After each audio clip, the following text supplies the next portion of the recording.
గతంలో వాళ్ళను ఇబ్బంది పెట్టడానికి తీసినటువంటి జీవోల విషయంలో ఆనాడు గత ప్రభుత్వాలు తీసుకొచ్చినటువంటి జీవో 2 జీవో 3 ఉపాధ్యాయులకు అన్యాయం చేసేటటువంటి జీవోలు ఆ జీవోలను రద్దు చేసి పాత జీవోలు జీవో 11 జీవో 12 అని అమలు చేయాలి అని చెప్పి వాళ్ళు ఏదైతే కోరుతున్నారో వాటిని కనీసం పరిశీలించేటటువంటి పరిస్థితిలో కూడా రేవంత్ రెడ్డి గారి ప్రభుత్వం లేదు.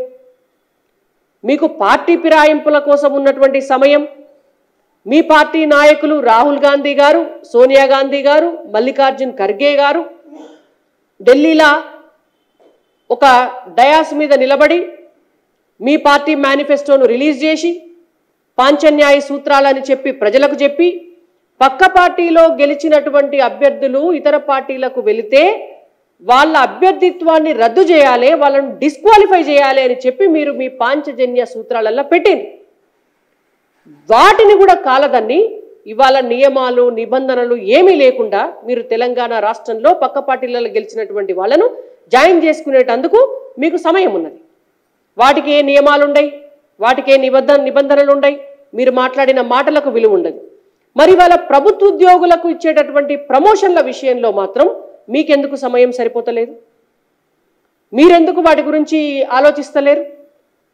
నిజంగానే కొత్త జీవో ప్రకారం మేము చేస్తున్నామని మీరు చెప్తే ఆ జీవోలను రద్దు చేసి ఎస్జిటిలుగా అపాయింట్ అయినటువంటి టీటీసీ చదువుకున్నటువంటి వాళ్లకు, బిఎడ్ చదువుకున్నటువంటి వాళ్లకు అందరికీ కూడా ప్రమోషన్ల విషయంలో సమన్యాయం చేయాలి అనేటువంటి సోయి ముఖ్యమంత్రి గారికి ఎందుకు లేదు అని మేము అడుగుతున్నాం. గత 10 సంవత్సరాలుగా ప్రమోషన్లు లేవు. ఇవాళ మీరేదో ఇస్తాము అని ఒక ఆశ చూపినరు వాళ్లకు. మరి ఆ ఇచ్చే ఆశ చూపినటువంటి క్రమంలో సమన్యాయం చేయండి.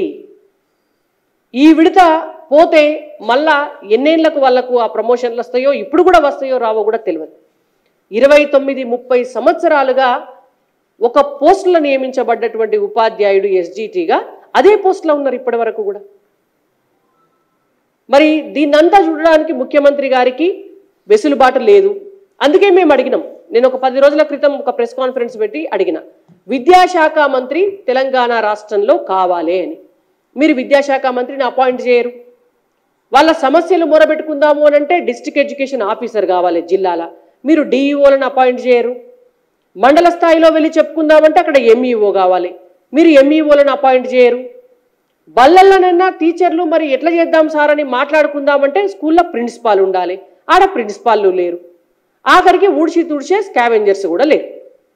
అంటే ఈ దిక్కు దివానం లేని విద్యాశాఖలో ప్రమోషన్ల విషయంలో కూడా మీరు అన్యాయం చేయటం వల్ల ఇవాళ ఆ ప్రమోషన్ల విషయంలో అన్యాయం జరిగి అవేమన్నా ఆగిపోతే కూడా మళ్ళా ఖాళీ కావాల్సినటువంటి 11,000 పోస్టులు ఆగిపోతాయి.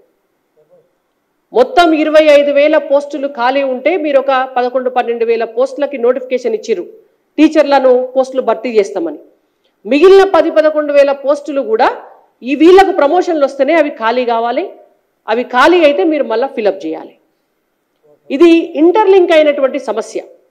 నిరుద్యోగులకు ఉద్యోగాలు రావాలన్నా, విద్యాశాఖలో టీచర్ల భర్తీ పూర్తి కావాలన్నా, దానికి ఇవాళ ప్రమోషన్స్ ఇచ్చే విషయంలో కూడా సమన్యాయం చేసి ప్రమోషన్స్లో ట్రాన్స్ఫర్స్లో మీరు నీతిగా వ్యవహరిస్తే పాఠాలు చెప్పేటటువంటి ఉపాధ్యాయుల గోసపుచ్చుకోకుండా ఇవాళ సమాజ హితం కోసం తెలంగాణలో బడుగు బలహీన వర్గాల పిల్లలు చదువుకునేటువంటి పేద విద్యాలయాలు బాగుండాలి, పేద పిల్లలు చదువుకునే బళ్ళల్లో పంతులు మనస్ఫూర్తిగా పనిచేసి వాళ్లకు పాఠాలు చెప్పాలి, 100% అక్కడ టీచర్స్ ఉండాలి అని అంటే మీరు ఇప్పటి నుంచే దాన్ని ఒక క్రమశిక్షణతోటి, చిత్తశుద్ధితోటి, విలువలతోటి, కొద్దిగా శ్రద్ధతోటి చేయాలని చెప్పి రేవంత్ రెడ్డి గారికి మేము సూచిస్తున్నాం.